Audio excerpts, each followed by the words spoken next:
Le Covid-19 continue de faire des ravages aux États-Unis.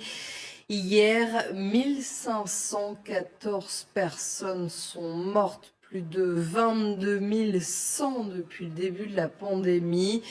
Le pays compte 560 000 personnes infectées. C'est une peste comme notre pays n'en a jamais vu. Mais nous gagnons la bataille, nous gagnons la guerre, a affirmé Donald Trump dans un message vidéo diffusé pour Pâques.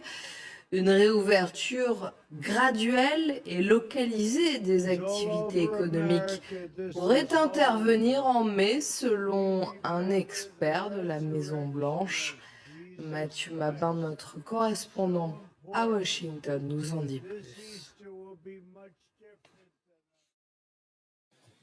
Si on devait identifier un paradoxe qui secoue aujourd'hui la société américaine dans sa lutte contre le Covid-19, il suffirait d'opposer deux réalités. La première, celle qui effraie l'opinion publique du pays, c'est qu'on le sait, les États-Unis sont déjà l'épicentre de la contamination mondiale, alors que les scientifiques s'accordent à dire que d'importants foyers pourraient encore se dévoiler dans le pays et que la situation dramatique que connaît New York pourrait s'étendre à d'autres grandes agglomérations. À ce constat, l'administration américaine et Donald Trump opposent l'urgence d'une reprise de l'activité économique dans le pays. L'intensité des débats qui visent à répondre à la question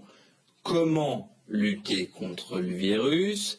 est aujourd'hui aussi forte que ceux qui visent à répondre à la question « Comment sauver l'économie ?»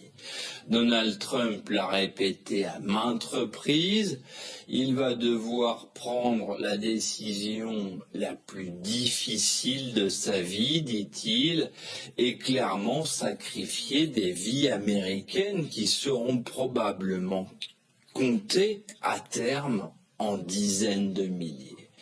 Alors que New York commence à peine à voir le nombre de ces morts se stabiliser sans qu'aucun scientifique ne puisse garantir qu'on assiste à un réel déclin, la situation de la Floride, par exemple, devient elle aussi préoccupante.